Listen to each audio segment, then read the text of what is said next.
The alarms on Thessaly outpost screamed before Mara Voss even stepped off the transport ramp. Red light washed across the landing bay, and soldiers ran in every direction, shouting orders that nobody seemed to be following.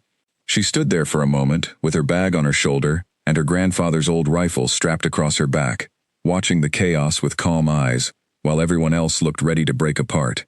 A young officer named Callan Reeves rushed toward her, out of breath, his uniform half-buttoned. He looked at her travel papers, then looked at the rifle, then looked at her again, like he could not decide which detail confused him more. "You're the new scout," he said. "From the Earth ship." "That's right. They told us you'd be armed with coalition gear." Mara shifted the rifle strap on her shoulder. "This is my gear." Reeves stared at the weapon like it belonged in a museum. It had a wooden stock, worn smooth by years of hands holding it before hers, and a metal barrel that had been cleaned so many times the scratches told their own story. Next to the sleek energy rifles carried by every coalition soldier on the base, it looked like something dug out of the ground. "That thing still works?" he asked, not bothering to hide his doubt. "Better than you'd think." He laughed, short and sharp, then caught himself when he remembered the alarms were still going. "Come on. Commander Ashcroft wants everyone accounted for. We had a perimeter breach 20 minutes ago. Nothing serious, just a supply drone that lost its signal. But command is jumpy tonight." She followed him through the corridors, past soldiers checking their shield generators, and officers arguing over comm channels. Thessaly Outpost sat on the edge of coalition territory, a border post built to watch over a dozen trade routes and a handful of mining colonies. It was not the most important base in the sector, but it was not the least important either, and that made everyone here a little too proud of themselves. Commander Dorian Ashcroft ran the base, with the kind of confidence that came from never losing a fight that mattered. He was tall, sharp-featured, and he wore his authority like a second uniform. When Mara walked into his office, he looked up from his desk, took in her travel-worn jacket and the rifle on her back, and something in his expression shifted from curiosity to mild amusement. "So you're the last one," he said, "from Earth." "One of the last, yes. I read your file. Scout training, survival specialist, combat record from the final defense of your homeworld." He leaned back in his chair. "Impressive on paper. But I have to ask, is that really your weapon?" "It is. A projectile rifle. No shield disruption, no energy core, no targeting assist." He said each word slowly, like he was listing reasons to send her home. "We haven't used weapons like that out here in generations. It's kept me alive this long." Ashcroft smiled, not unkindly, but not respectfully either. "I'm sure it has sentimental value, but on this base, you'll carry standard coalition issue like everyone else. That old thing can stay in your quarters." Mara did not argue. She simply nodded, said she understood, and left his office without another word. Reeves caught up with her in the hallway, glancing at her sideways. "You're not actually going to lock it away, are you?" "No. Ashcroft doesn't like being ignored." "I'm not ignoring him, I'm just not agreeing with him." Reeves shook his head, half amused and half worried, and led her toward the barracks. Along the way, other soldiers stopped what they were doing to stare. Word had already spread that the new scout carried an antique. Some snickered. A woman named Priya Nolan, a lieutenant with sharp eyes and a quiet manner, watched from a doorway without saying anything, studying Mara the way someone studies a puzzle they haven't solved yet. That night, in a cramped room with a single bunk and a narrow window looking out over the dark plains of Thessaly, Mara sat cleaning her rifle by lamplight. She ran a cloth along the barrel the way her grandfather had taught her, slow and careful, checking every part by feel, because her eyes had learned to trust her hands more than the light. The rifle had survived the fall of Earth's last free city. It had survived the years after, when what remained of humanity scattered across the stars, looking for anywhere that would take them in. It had survived because it did not depend on anything that could be jammed, hacked, or disabled from a distance. It only depended on her. A knock came at her door. It was Priya Nolan, still in uniform, holding 2 cups of something warm. "Thought you might want company," Priya said. "Everyone else on this base treats new arrivals like they're contagious." Mara accepted the cup and gestured for her to sit. "You don't seem to mind the rifle." "I mind plenty of things. That's not one of them." Priya glanced at the weapon resting across Mara's knees. My grandmother used to tell me stories about Earth, about how your people fought when they had nothing left but grit and old steel. I always wondered if any of that was true, or just legend. Some of it's true, most of the good parts anyway.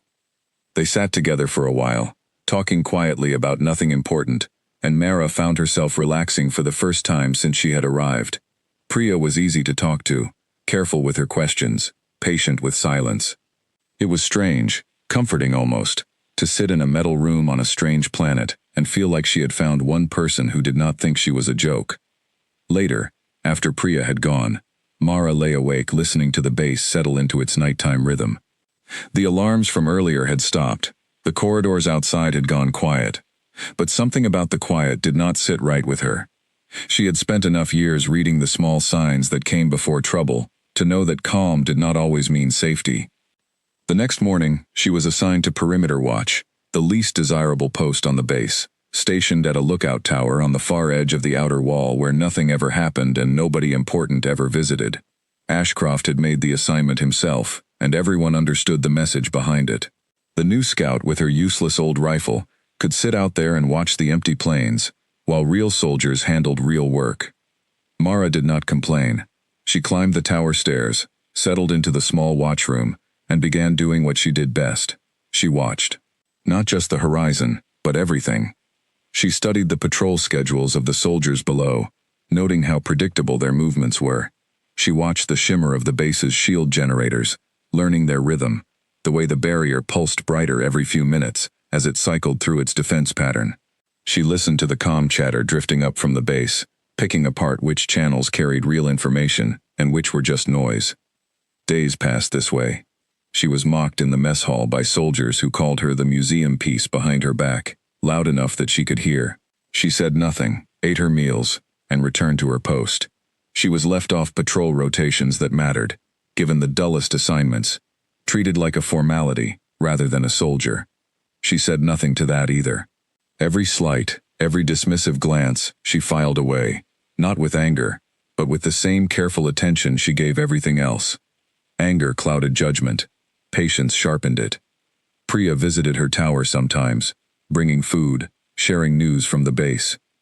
Through her, Mara learned things the other soldiers never bothered to tell her directly. She learned that Ashcroft had built his command around trust in the base's advanced systems designed to detect and disable energy weapons and coordinated digital attacks, systems that had never been tested against anything simpler. She learned that a senior officer named Colonel Edmund Sharp, second in command beneath Ashcroft, had grown resentful over recent months, passed over for a promotion he believed he deserved. Nobody thought much of his bitterness. It seemed like ordinary office politics, the kind every base had. Mara thought about it differently. She had grown up watching how small cracks became large ones when nobody paid attention to them. One evening, as the twin moons of Thessaly rose over the plains, Priya climbed the tower stairs with a look on her face that told Mara something had changed. Sharp requested a private meeting with 2 officers from the trade delegation today, Priya said, sitting down across from her. Nobody knows what was discussed, but he came out of it different. Quieter. Focused. Focused on what? I don't know, but I don't like it. Mara set down the rifle she had been cleaning and looked out at the darkening plains, where the shield generators glowed faintly along the perimeter wall.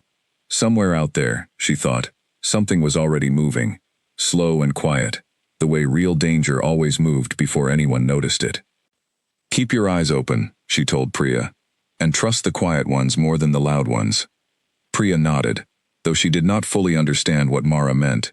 Not yet, but she would. Below them, the base carried on as it always had, confident in its towers and its shields, and its advanced systems, unaware that the woman it had mocked and pushed to the edges was the only one paying close enough attention to notice that something dark was beginning to stir beneath the surface of Thessaly outpost. The following morning, the sky over Thessaly stayed a strange, dull gray, and Mara felt the change in the air the moment she stepped outside. Nothing about the base looked different. Soldiers moved through their routines, the shield generators hummed along the wall, and the mess hall filled with the usual noise of tired people eating breakfast too fast.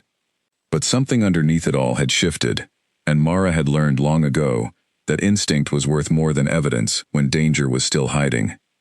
She spent the morning at her post in the watchtower, scanning the planes out of habit, even though her attention kept drifting back toward the base itself. Down below, she noticed Colonel Sharp crossing the courtyard twice, both times heading toward the same storage building, near the eastern wall, a building that, according to the schedules Priya had shown her, was not supposed to be in use that week. He walked with the same clipped, confident stride he always used, but his eyes moved differently, checking corners, glancing over his shoulder in a way that officers who trusted their base never bothered to do. By midday, Priya climbed the tower stairs again, her expression tighter than usual. 2 of the trade delegation officers left this morning without checking out through the normal channels, she said. Nobody flagged it because Sharp cleared it personally. That storage building on the east wall, Mara said. What's kept there? Priya frowned. Spare parts, mostly. Old equipment nobody uses anymore. Why? Sharp walked past it twice this morning, like he had somewhere to be, but didn't want anyone to know where. Priya was quiet for a moment. You think he's involved in something? I think somebody is planning to take advantage of how confident this base is in itself, Mara said. And I think Sharp is either helping them or being used by them. Either way, it's worth watching. That evening, Mara did something she had not done since arriving at Thessaly. She left her tower post after her shift ended and walked the base grounds slowly, quietly, the way her grandfather had taught her to move when she needed to see without being seen.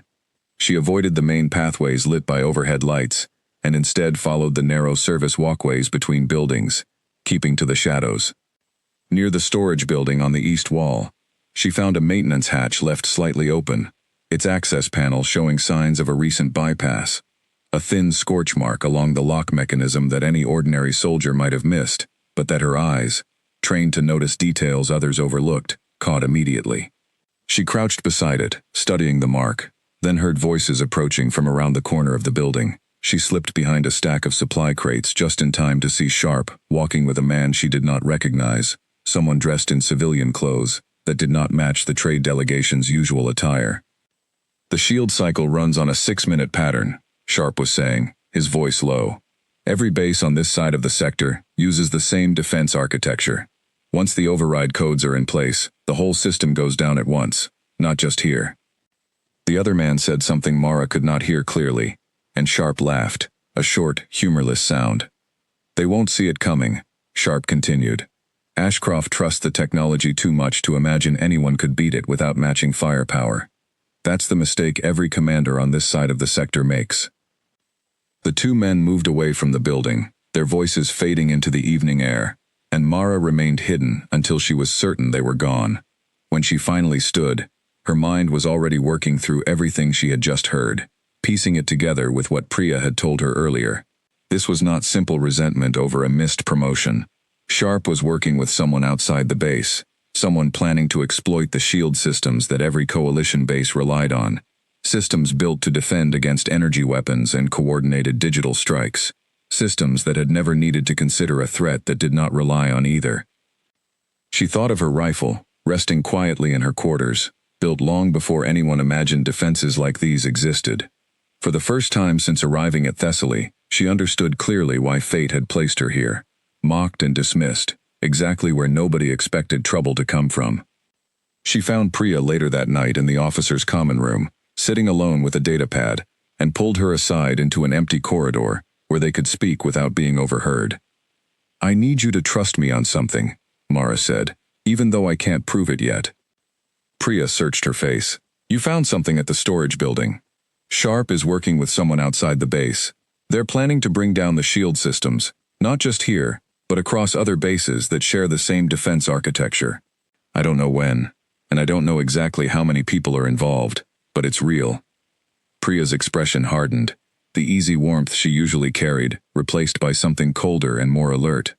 If you're right, we need to tell Ashcroft immediately. He won't believe me. Not without proof, and by the time we gather proof, it might already be too late. Mara paused, weighing her next words carefully. I need you to help me watch Sharp without drawing attention, and I need access to the base's shield control room, quietly, without anyone knowing why. That's restricted to senior officers. I know. Priya studied her for a long moment, then nodded slowly. I can get you in during the night shift rotation. But if this goes wrong, we're both finished. If this goes wrong, Mara said quietly, finished will be the least of anyone's problems. Over the following 2 days, Mara moved carefully, gathering what small pieces of evidence she could without exposing herself. She noted the timing of Sharp's movements, cross-referenced them against maintenance logs Priya managed to pull without raising suspicion, and began mapping out the base's shield cycle in detail, the same 6-minute pattern Sharp had mentioned, confirming it with her own patient observation from the watchtower. She noticed that the pattern repeated with such precision that anyone patient enough to study it could predict exactly when the shields reached their most vulnerable point in the rotation. On the third night, Priya led her quietly into the shield control room during the quiet hours before dawn, when only a skeleton crew monitored the systems and most of the base slept. The room hummed with soft blue light from dozens of monitors tracking the barrier's constant cycle. Mara studied the displays carefully, confirming what she already suspected. The shield technology was sophisticated, layered, nearly impossible to breach through conventional means. But it was built entirely around detecting and neutralizing energy-based threats and digital intrusions. It had no protocol, no sensor calibration, no defensive measure whatsoever, for something as simple and old as a solid metal projectile fired from a weapon, with no power core to detect, and no signal to trace. They built walls to stop lightning, Mara murmured, almost to herself, and never thought to watch for stones. Priya glanced at her. You think your rifle could actually make a difference against something like this? I think everyone on this base has forgotten that not every threat announces itself with a signal they can track. Mara turned from the monitors. Sharp, and whoever he's working with, are counting on that blindness. They believe nobody will see them coming, because nobody here has been trained to look for the kind of threat I represent. Before Priya could respond, a soft chime sounded from one of the monitoring stations, and both women froze. Someone was accessing the shield control systems remotely, from outside the room, entering command sequences that had no business being entered during the quiet hours. Mara moved closer to the display, watching lines of code scroll past, recognizing the pattern immediately. Someone's testing the override, she said quietly. They're not waiting any longer. This is happening soon. Priya's hand moved to the comm unit on her wrist, ready to alert Ashcroft, but Mara caught her arm gently. Not yet, she said. If we raise the alarm now, without proof, Sharp will simply claim it was a routine systems check and cover his tracks before anyone can stop him. We need to catch this in motion, not in whispers. Then what do we do? Mara looked back at the monitors, at the 6-minute cycle ticking steadily along, at the quiet, confident hum of a base that had no idea how close it stood to losing everything it trusted to protect it. We wait for them to make their move, she said, and when they do, I'll be ready. Not with their kind of weapon. With mine. Outside, the twin moons had begun to set, and the first pale light of dawn crept slowly over the plains of Thessaly, unaware, like everyone sleeping soundly within the base walls, of how quickly everything was about to change. 3 days passed in a tension so quiet it felt almost unbearable. Mara continued her watchtower duties as though nothing had changed, giving no sign to anyone beyond Priya that she understood what was coming. She studied the shield cycle every free moment she had, memorizing the exact second when the barrier's rotation reached its weakest point, the brief gap where one segment of the defense grid handed control to the next. She practiced calculating distances from her tower to every major structure on the base, running the numbers again and again until they lived in her memory as surely as her own name. On the 4th night, everything happened at once. It began with the lights. Every lamp along the perimeter wall flickered, dimmed, then steadied again, a small glitch that most soldiers on duty barely noticed.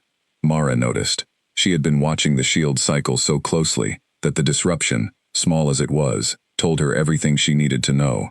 Someone had begun the override sequence Sharp had spoken of days earlier. She grabbed her rifle from where it rested against the tower wall and moved to the window, scanning the base below. Soldiers continued their rounds, unaware, their confidence in the shield system so complete that a flicker in the lights barely registered as worth investigating. Mara's comm unit buzzed softly, Priya's voice coming through low and urgent. Central Command just lost contact with 2 shield relay stations. They're calling it a power fluctuation. It's not a power fluctuation, Mara said. It started. She left the tower at a run, moving through the service walkways she had memorized over the past days, staying low, staying quiet, heading toward the central relay hub near the base's command building. Around her, the base still felt calm on the surface, but she could hear the first notes of confusion creeping into the comm chatter. Officers questioning readings that did not match expectations, technicians frowning at monitors that showed numbers slowly drifting wrong. She found Priya waiting near a maintenance corridor, close to the command building, her face pale but focused. "Sharp is in the relay hub," Priya said, "along with 2 others I don't recognize. They locked the main doors from the inside. How many exits does that building have?" 3. Main entrance, a service door on the north side, and an emergency exit that leads out toward the perimeter wall. Mara thought quickly, running through everything she had learned about the shield cycle, about the base's layout, about the confidence that had blinded everyone here to a threat that did not rely on energy or signals. The override they're running has to route through the central relay to affect every connected base. If I can reach that hub before the sequence completes, I can stop it before this spreads beyond Thessaly. The doors are locked, reinforced. Even a squad with proper breaching equipment would need time to get through. "I don't need to get through the doors," Mara said. "I need to reach the relay itself." She led Priya toward the north side of the building, moving quickly along the shadows, and pointed up toward a narrow ventilation shaft running along the exterior wall, half hidden behind a support column, the kind of overlooked structural detail that nobody bothered maintaining because nobody expected anyone to use it. "That shaft leads directly above the relay hub," Mara said. "I studied the building schematics 3 nights ago, back when this was still just a theory." Priya stared at her. "You're going in alone. I need you to alert Ashcroft now. Tell him everything. He may not believe all of it, but he'll believe enough to move his people into position. If this fails, someone needs to be ready to finish what I start." Before Priya could argue, Mara was already climbing, using the support column and a series of maintenance rungs bolted into the wall, moving with the same quiet efficiency she had used 100 times before, on Earth's ruined landscapes, back when climbing quietly into danger had been the only way to survive another day. She reached the ventilation shaft, pried open the grate with careful, silent movements, and slipped inside. The shaft ran narrow and dark, filled with the low hum of machinery below. Mara moved through it slowly, her rifle held close, counting the distance in her mind, until she reached a grated opening looking down into the relay hub itself. Below her, Sharp stood at the main console, his fingers moving quickly across a control panel, while 2 men she did not recognize watched several monitors tracking the shield cycle across multiple bases in the sector, not just Thessaly. "Cycle reaches full override in 4 minutes, one of the men said. "Once it completes, every shield in this network drops simultaneously. No backup protocol, no manual override, nothing." Sharp nodded, satisfied. "By the time anyone figures out what happened, we'll be long gone, and every base connected to this grid will be defenseless for the better part of an hour. More than enough time for our associates to move through the sector unchallenged." Mara studied the layout below her, the distance from the vent to the console, the exact position of the main relay unit, humming quietly in the corner of the room, its casing marked with cooling vents that, unlike every energy or digital defense on this base, had absolutely no protection against something simple and direct. She thought of everyone who had laughed at her rifle. She thought of Ashcroft's dismissive smile, of soldiers calling her weapon a museum piece behind her back, of every assumption this entire base had built its confidence around. And she understood, with a clarity that settled over her like calm water, that all of it had led to this exact moment, in this exact room, where the only thing standing between an entire sector and disaster was a woman with a rifle nobody believed in. She lined up her shot through the grate, accounting for the angle, the distance, the slight vibration of the shaft beneath her. Below, the countdown on the monitor read 2 minutes and 30 seconds. She fired once. The sound was sharp and simple, nothing like the smooth hum of energy weapons the soldiers below had trained their instincts to expect. The relay unit's primary casing shattered, sparks scattering briefly before the entire console went dark. The countdown froze, and the low hum of the override sequence died completely. Sharp spun around, confusion and disbelief crossing his face, as he searched for a threat his training had never prepared him to recognize, a threat that carried no signal, no energy signature, nothing his systems could have warned him about. Mara moved quickly, dropping down through the loosened grate before the two men could recover, landing low and steady, the way she had landed 1,000 times before. One of the men reached for a sidearm, but she was faster, disabling the console beside him with a second precise shot that sent the entire secondary control panel offline, cutting off any chance of restarting the sequence manually. Sharp backed away, his hands raised slightly, staring at her with an expression that had finally shifted from confidence to something close to fear. "That's impossible," he said. "The systems would have detected any weapon capable of this. There's no signature, no trace." "That's the point," Mara said quietly. "You built every wall to stop what you understood. You never thought to guard against what you'd forgotten existed." Outside, alarms began sounding across the base. Real alarms this time, as Ashcroft's forces, alerted by Priya, moved into position around the relay hub. Within minutes, soldiers poured through the main entrance, weapons ready, faces tense, expecting to find a battle already underway. Instead, they found Sharp and his associates standing motionless near a dead console, and Mara Voss standing calmly in the center of the room, her old rifle resting easily in her hands, the immediate crisis already resolved before anyone else had even arrived.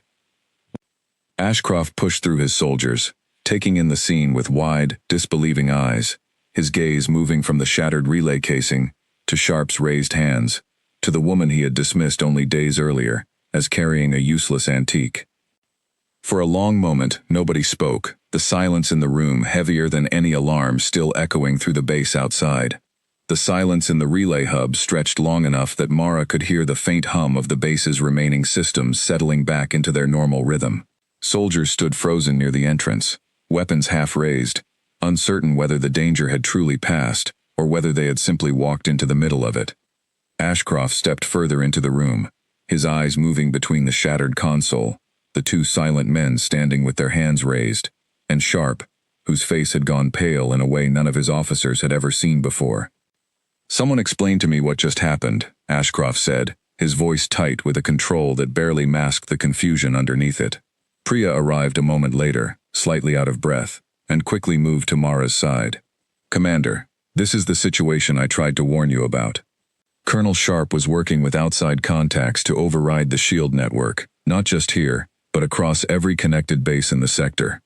Ashcroft's gaze snapped to Sharp. "Is this true?"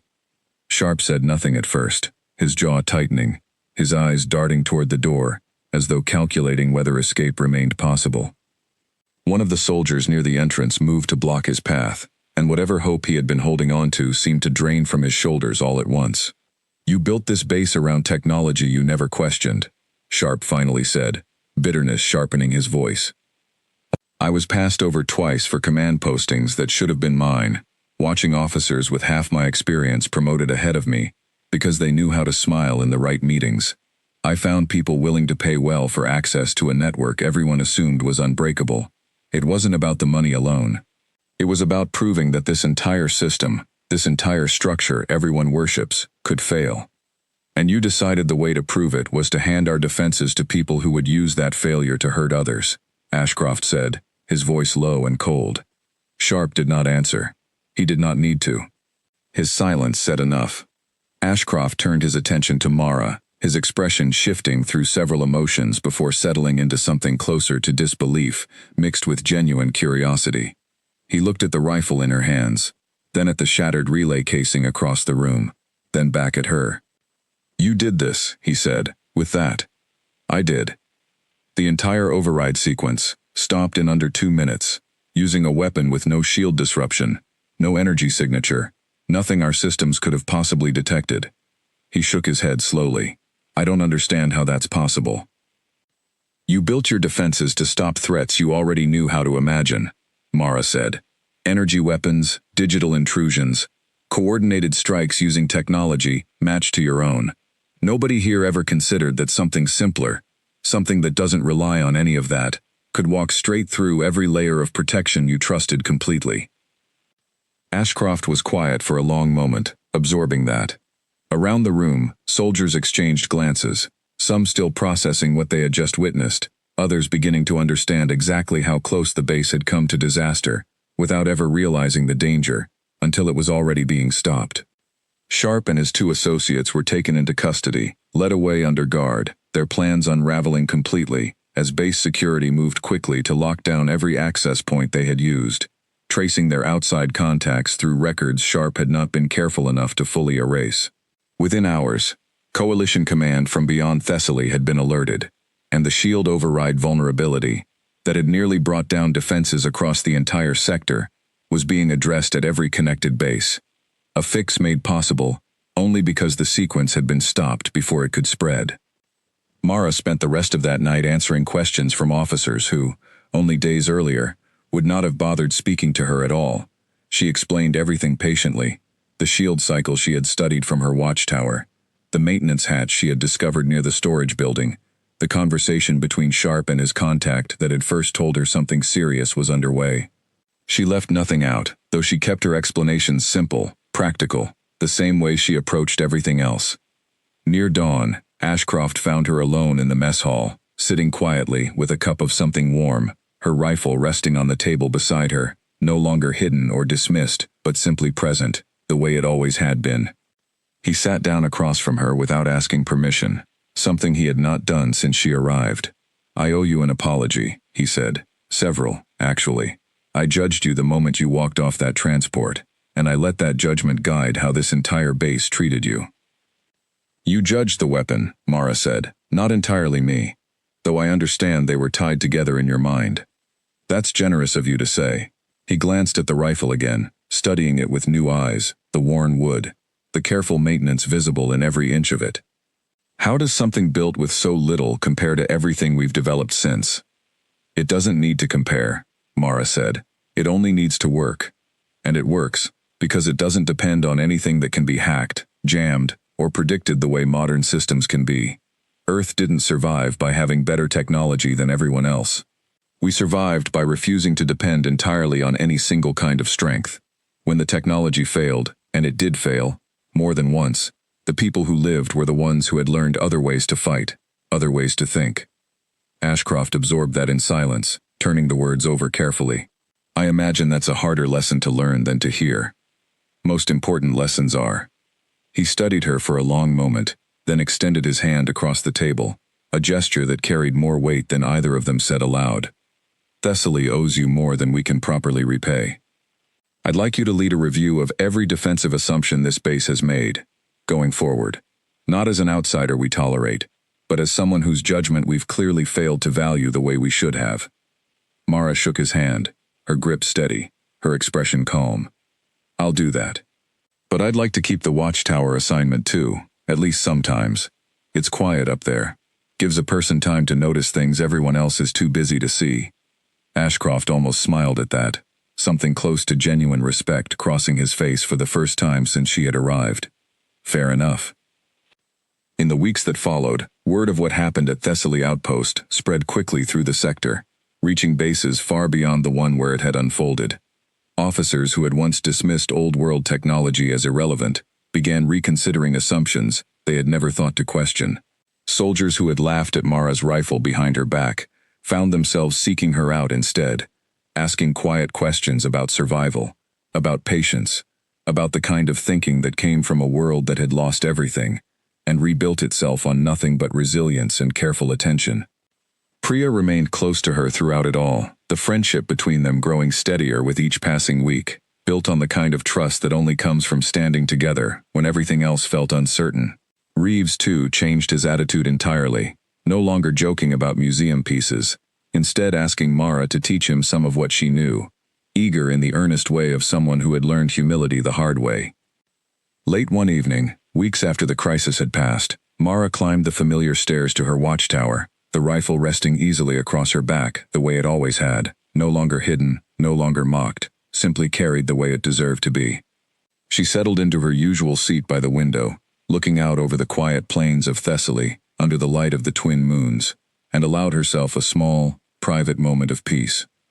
Somewhere below, the base hummed along, safer now, wiser now, its people no longer as certain that the newest technology always meant the strongest defense. And high above it all, in the small tower nobody had wanted her assigned to, the woman they had once mocked kept watch, patient and steady. Exactly as she always had been. Exactly as she always would be.